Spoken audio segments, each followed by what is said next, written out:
Hello there and welcome back to Cuckoo for Books. I'm Salva and today we are doing my Crown of Midnight book review. This is book 2 in the Throne of Glass series by Sarah J. Maas. You can click on my Throne of Glass book review right over here. The second book, oh man, what an adventure. Just when you thought it couldn't get any better.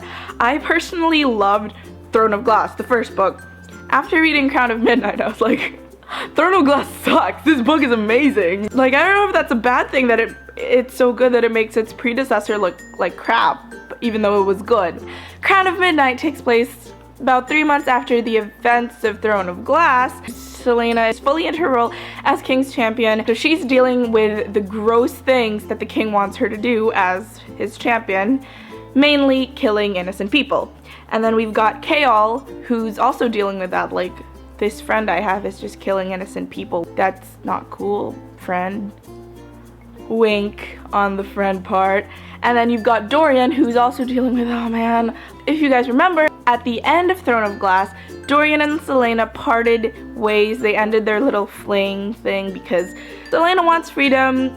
Going any further with the crown prince of Adarlan will inevitably lead to non-freedom. Dorian, you can see in this book, is clearly not over it. Midway, he kind of does, and you can so hear passengers let her go when he does, because he's like, he took a deep breath and let her go, and then you could hear it in the background, you know, only know you love her when you let her go. And then we've got news of a rebellion movement that Celaena is ordered to tamp down and end. Nehemia, you're just being a douche. And Celaena's just like, wait, I want to be a champion, not because I like killing people, but because it'll lead me to my freedom. So Princess Nehemia and Queen Elena, just shut up and let me do what I have to do, because I don't enjoy doing it, but if it's gonna earn me my long-deserved freedom, then you can just go shut up, because this is what I want to do. Morality. And we learn early on that Celaena is not really killing these innocent people, but she's not exactly like doing anything to help stop the king. So she's being like a passive bystander, and Nehemia and Elena want her to take charge and end the king's rule. Action in this book was definitely a step up from Throne of Glass. We finally get to see Celaena in assassin mode, especially in the part where she tries to rescue Chaol. Like, you could just see the badassery flowing from her, and you could tell that this is the girl who deserves to be called Adarlan's assassin and the most dangerous woman in the country. This book's pacing was amazing. Like, so many things happened in the book, and from here on out there are gonna be obvious glaring spoilers, because you can't really talk about Crown of Midnight without having spoilers. Nehemia's death was awful. Just even rereading it again, it reminds me, like, whenever I watch Harry Potter and the Goblet of Fire, I always say, I hope Cedric doesn't die, and I watch it with a big smile on my face saying he's not gonna die, and every time he dies, it breaks my heart all over again. That's what it felt like reading about Nehemia's death. It was just so painful, and you could see the pain that it inflicted on Celaena, because this girl cannot catch a break. She's finally found a good friend. She's finally found a solid-esque job where she could be kind of happy. She's got Chaol, and then this happens, and she's just like, well, I guess I'm not allowed to be happy in this world. It just sets off this whole chain of events that, aside from Nehemia dying, it drives Celaena into a dark place. The thing with Crown of Midnight is that even the bad guys, aside from the King of Adarlan, but Archer Finn's rebellion movement, the ones who decided to kidnap Chaol, they weren't exactly bad either. They just had a very skewed version of justice. But anyway, in the end, he was working against Celaena, and since Celaena is our hero, we presume that they're bad. So the ending with Archer, the final showdown, you know when the hero is about to kill the bad guy and give the bad guy what he deserves, and then the bad guy would say, so-and-so wouldn't want you to do this. And then you can see, like, the regret flash through the hero's eyes, and you're like, he's right. They wouldn't want me to do this. I'm a good person. And then they don't kill the guy. I hated that. Like, you emotional, blackmailing little turd. I don't care how pretty you are, Archer Finn, you're a douche. And I am so glad that at the end of that, Celaena was like, fine, I won't do it. I won't kill him.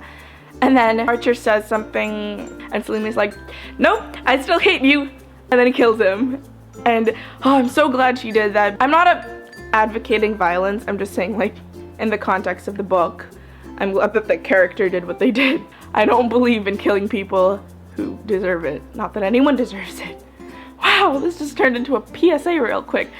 Let's talk about my favorite part of the book, and that is Kale and Selena. So happy they got together.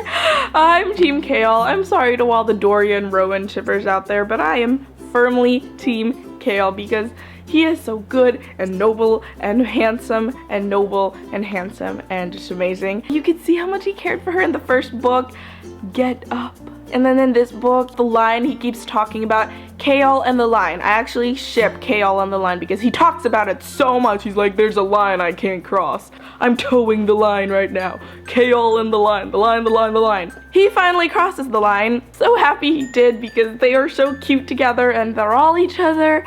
The other person has, and then, it had to get ruined, and then I'm still hoping for a reunion. I fully believe that Kale is endgame, and when Selena just turns and says she's home with him, and the dancing scene, the greenhouse scene, and all the beautiful scenes in this book, and then it turns really ugly really fast. Like, she was gonna kill that man, and I fully believe it. Screw their relationship. Because of what she thought he did, she would have killed him.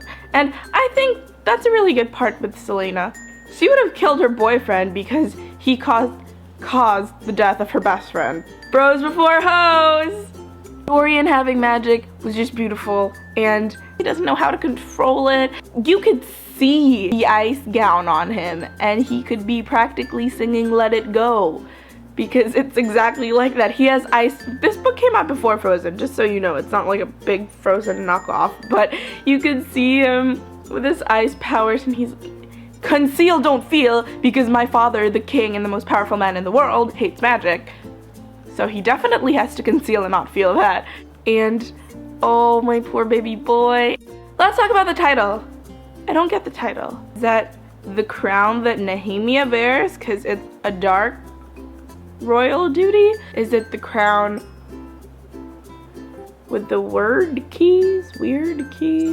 Is it the crown that Selena has to bear? And it doesn't help that there is no actual crown on the cover. Do you guys see a crown? Because I don't. I don't get the title. Just like throwing that out there that I never got the title.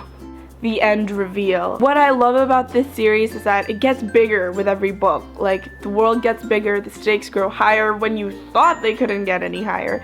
And this one, with Selena being the lost heir to the throne of Terrasen, aka the only kingdom that could end the King of Adarlan's rule.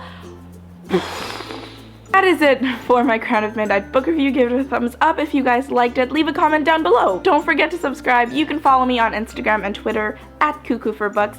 And that is it. I will be back in a bit to post my Heir of Fire book review. But for now, I'm going to say goodbye, and I'll see you guys next time. Bye!